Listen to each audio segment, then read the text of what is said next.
नमस्कार, मेरा नाम आलोक है। आप लाइव स्ट्रीज देख रहे हैं। देश की राजधानी दिल्ली से लेकर बिहार की राजधानी पटना तक हर तरफ बैठकों का दौर जारी है, चाहे एनडीए खेमा हो या महागठबंधन। आज हम बात कर रहे हैं महागठबंधन खेमे की। देखिए, पटना में भी आरजेडी की संसदीय दल की बैठक हुई है, पार्लियामेंट्री बोर्ड की बैठक हुई है राबड़ी आवास पे, जहां पर तमाम जितने वरिष्ठ नेता है वो मौजूद थे। दिल्ली में भी बैठक हो रही है और अब सीट शेयरिंग का फॉर्मूला जो है उसे तय करना है। आज कल में ही घोषणा होनी है। गणेश्वर जी हमारे साथ हैं। गणेश्वर जी, सीटों का बंटवारा लगता है हो गया है, लेकिन अभी भी कांग्रेस से कुछ दांव पे छोड़ रही है, कुछ लगता है बातें भी नहीं बनी है। नहीं, देखिए आलोक जी, सीटों का बंटवारा नहीं हुआ है, पहले तो संख्या तय की जा रही है जी। और देखिए महागठबंधन में कई बातें तो बन गई है। जैसे देखिए, आप ही ने इस बात को अनाउंस किया और लोगों को बताया कि पप्पू यादव की बात बन गई। पप्पू यादव ने कल रात लालू यादव और तेजस्वी यादव से मुलाकात की। इसके बाद वे दिल्ली में हैं और वहां कांग्रेस के नेताओं के साथ उनकी बैठक चल रही है। बड़ी घोषणा होने वाली है, तो पप्पू यादव की बात बन गई है। लेकिन देखिए, सीटों के बंटवारे के पहले सीटों की संख्या तय होनी है और इस पर अंतिम जिच कायम है। इसे भी खत्म करने की कोशिश की जा रही है। देखिए, आपने ही बताया कि 30-7-3 का फार्मूला है। 30 आरजेडी, 7 कांग्रेस पार्टी और 3 लेफ्ट पार्टी। देखिए, मुकेश सहनी, इसका मतलब उनका सामंजस्य नहीं हो पा रहा है यदि ये खबर सही है तो। लेकिन देखिए, कांग्रेस पार्टी 7 सीटों पर, महज 7 सीटों पर चुनाव लड़ने के लिए तैयार नहीं है और इसके लिए रस्साकसी चल रही है। देखिए, आपको मालूम होना चाहिए कि आज दिल्ली में भी बैठक हो रही है। Mukul Wasnik national alliance committee के संयोजक हैं इंडिया ब्लॉक में। उनके यहाँ बैठक शुरू हुई है जिसमें मनोज झा और संजय यादव दोनों शामिल हो रहे हैं। दोनों राज्यसभा के सांसद हैं, राजद के नेता हैं। तो अब जिच कहां है? कांग्रेस पार्टी का कहना है, कांग्रेस पार्टी ने शुरुआती डिमांड क्या रखी कि हमें 10 सीटें चाहिए। पिछली बार हम 9 सीटों पर चुनाव लड़े थे और आरजेडी सिर्फ 7 सीटें देना चाहती है। 2020 का उदाहरण दे रही है, आपके कारण सरकार नहीं बनी। 17 सीटों पर लड़े, 19 सीटें जी जीते। तो देखिए, कांग्रेस पार्टी महज 7 सीटों पर चुनाव लड़ने के लिए तैयार नहीं है। और दूसरी जो परेशानी आ रही है वह परेशानी ये है कि लालू यादव और तेजस्वी यादव जो सीटें देना चाहते हैं वह सीटें लेने के लिए कांग्रेस तैयार नहीं है। जैसे आप पटना साहिब दे दीजिए या फिर हारने वाली सीटें दे दीजिए। कांग्रेस चाहती है कि हम वे सीटें प्राप्त करें जहां हमारी संभावनाएं हैं, जहां हमारे पास दावेदार हैं, जहां हमारे पास उम्मीदवार हैं। अब देखिए, कांग्रेस पार्टी के प्रदेश अध्यक्ष हैं अखिलेश प्रसाद सिंह। वे जाति से भूमियार हैं और वह यह संदेश नहीं देना चाहते हैं कि हमारे रहते कोई भूमियार कांग्रेस पार्टी से उम्मीदवार ही नहीं हुआ। तो वे अब भूमिहार के लिए सीट चाहते हैं, नवादा की सीट मांग रहे हैं या फिर बेतिया की सीट मांग रहे हैं। तो यह सीट अब लालू यादव देने के लिए तैयार नहीं हो रहे हैं। तो भूमिहार कौन लड़ेगा, यह अलग बात है, ठीक है ना।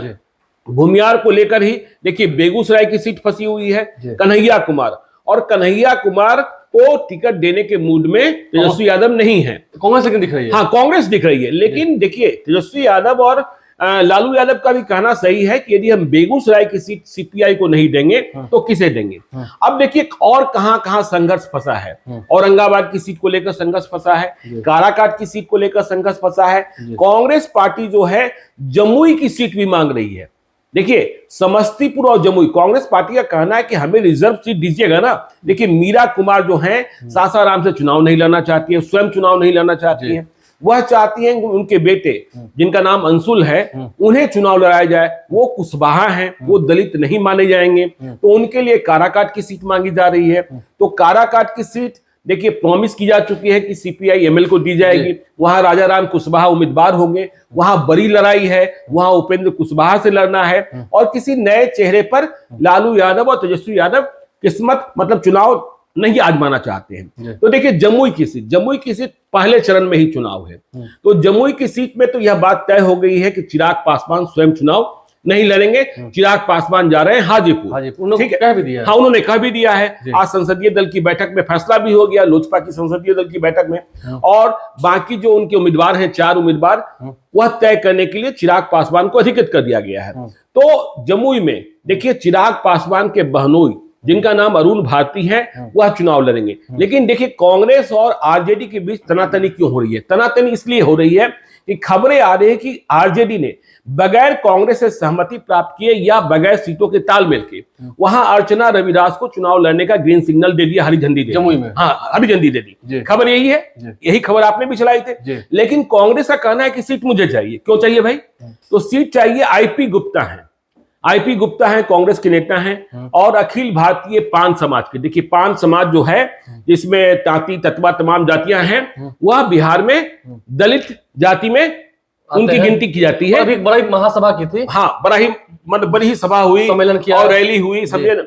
और देखिए अकेली ऐसी जात या कहें कि समाज कहें पान समाज जिस पर कांग्रेस का आधिपत्य है, ठीक है ना, और उसके सबसे बड़े नेता आईपी गुप्ता है। आपको यह भी मालूम होना चाहिए कि जब कांग्रेस पार्टी ने पान समाज की रैली और महासभा का आयोजन पटना में कराया, जिसमें तेजस्वी यादव भी शामिल हुए थे, अखिलेश प्रसाद सिंह तो थे ही, तो फिर इसके जवाब में बीजेपी ने भी कराया था। लेकिन बीजेपी ने जो बापू सभागार या ज्ञान भवन में कराया था, वहां भीड़ ही नहीं जुटी थी और संख्या में लोग संख्या में नहीं हो गई थी, गिरकिरी हो गई थी। पहले जानकारी ये आई कि भाई जो आज की मीटिंग थी वो कैंसिल कर दी गई, सभा और रैली जो भी कह लीजिए, क्योंकि लोग ही नहीं आए थे। लेकिन बाद में फिर जितने ही लोग थे उतने ही लोगों के बीच में उसको संपन्न कराया गया था।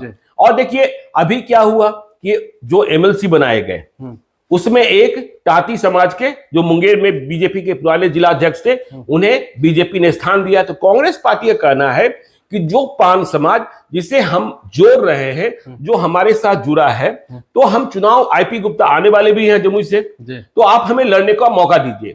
तो सीटों की संख्या तय होने के पहले कौन कौन सी सीटें, इस पर बवाल चल रहा है। तो यह बवाल कैसे खत्म होगा यह समझने की बात है। वक्त बहुत कम बचा है, ठीक है ना, क्योंकि अब तो आज से नोटिफिकेशन जारी हो गए हैं। नहीं, आज से तो नामांकन पत्र भरा जाना भी शुरू हो गया है, ठीक है। तो 28 तारीख तक पहले चरण का नामांकन पत्र भरा जाएगा।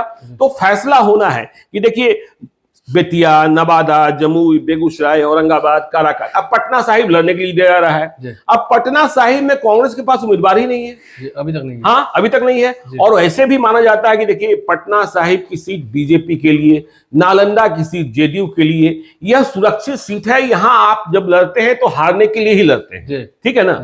तो पटना साहिब, चलिए पटना साहिब तो कांग्रेस ले भी ले, और इस कारण ले कि भाई परंपरागत तरीके से उन्हें, अब देखिए लड़ाई कहां फंसी हुई है, लड़ाई फंसी हुई है कटिहार को लेकर, कि कटिहार में कांग्रेस तारिक अनवर को लाना चाहती है, और उधर आरजेडी ने अशफाक करीम जो कटिहार मेडिकल कॉलेज के संस्थापक हैं, उन्हें प्रॉमिस कर रखा है कि आपको राज्यसभा हम इसलिए नहीं भेजे क्योंकि आपको हम लोकसभा का चुनाव लड़ाएंगे। तो वहां तारिक अनवर भी तैयारी कर रहे हैं, अशफाक करीम भी तैयारी कर रहे हैं, और मुकाबले की वाली सीट होती है कटिहार। वहां जीत हार 50,000 मतों के अंतर से ही होता है। कई बार जीते भी हैं, कई बार जीते भी हैं। पिछले बार हारे भी दुलालचंद गोस्वामी से, तो 50,000 से कम मतों के अंतर से ही हारे थे। तो यह माना जा रहा है कि वहां एंटी इनकम्बेंसी होगी। और ऐसी स्थिति में तो देखिए तमाम ऐसी सीटें कांग्रेस पार्टी चाहती है कि ज्वाइंट प्रेस कॉन्फ्रेंस हो, उसमें संख्या बताई जाए, उसमें सीटें बताई जाए, जिस तरीके से बीजेपी ने किया, एनडीए में हुआ कि विनोद तावड़े ने प्रेस कॉन्फ्रेंस की और सिर्फ ये नहीं बताया कि संख्या क्या है, यह भी बताया कि कौन कौन सी सीटें किसको किसको।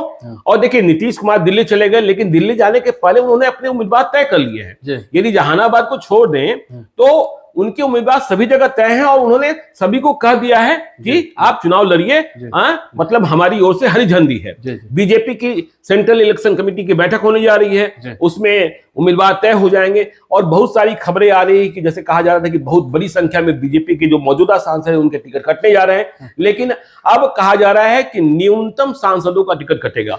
जो सर्वे बीजेपी ने कराया है, जो जानकारी प्राप्त की है ग्राउंड जीरो से, अपने सांसदों के क्षेत्र से, यदि उनके खिलाफ रिपोर्ट आई है, जो प्राइवेट एजेंसीज हैं जो अधिक मतलब जिनकी मान्यता है, और उनकी रिपोर्ट में यदि सांसदों का परफॉर्मेंस खराब दिखा है, तो क्योंकि नरेंद्र मोदी ये जानते हैं कि चुनाव मेरे नाम पर ही लड़ा जाएगा, लेकिन उन्हें इस बात की भी जानकारी है यदि उनके सांसद काम नहीं कर रहे हैं तो उन्हें दंडित भी किया जाए और उन्हें किनारे भी किया जाए। देखिए किनारे कर देने की तैयारी है, और बीजेपी भी अपनी लिस्ट बहुत जल्द जारी करेगी। कांग्रेस भी तैयार है, लेकिन कांग्रेस और आरजेडी के बीच जो अभी पेच फंसा हुआ है कई सीटों को लेकर के, उस पर मामला कब तक शांत होगा? क्योंकि मैंने कहा दिल्ली से लेकर राजधानी पटना तक, देश की राजधानी से लेकर बिहार की राजधानी तक बैठकों का दौर जारी है। उम्मीद है आज नहीं तो कल प्रेस कॉन्फ्रेंस आप तो करके। देखिए ना कहां कहां से उम्मीदवार निकाले जा रहे हैं। जी अशोक महतो, जी अशोक महतो ने 60 साल की उम्र में शादी कर ली, क्योंकि स्वयं चुनाव तो लड़ने की स्थिति में थे नहीं, तो शादी की अनीता कुमारी से, अब अनीता देवी हो गई हैं। और आज जाकर अशोक महतो ने लालू यादव का आशीर्वाद भी प्राप्त कर लिया। जी। आपने ही बाइट लिया है जी। जिसमें अशोक महतो लालू यादव को भगवान कहते हुए दिखाई पड़ भगवान रहे है ये। हैं। जी, तो देखना होगा, भगवान से आशीर्वाद तो मिल गया है, अब हाँ। अखाड़े में उतरने की तैयारी है। नई नवेली दुल्हनिया को लेकर भी गए थे। जी पढ़ी लिखी है, सुना है। जी, देखना है आगे क्या कुछ तैयारियां चल रही हैं, उसका जो रूपरेखा है वो कब तक महागठबंधन के लोग मिलकर तैयार कर लेते हैं। और सीटों की घोषणा, खास करके संख्या की घोषणा, कौन सी पार्टी कितने सीट पर लड़ेगी, कहां कहां चुनाव लड़ेगी, इसकी घोषणा कब तक होती है। उम्मीद तो है जल्द होना है, कब होना है इंतजार कीजिए। और चैनल को सब्सक्राइब कर लें, साथ साथ फेसबुक पेज भी लाइक करें। धन्यवाद। धन्यवाद।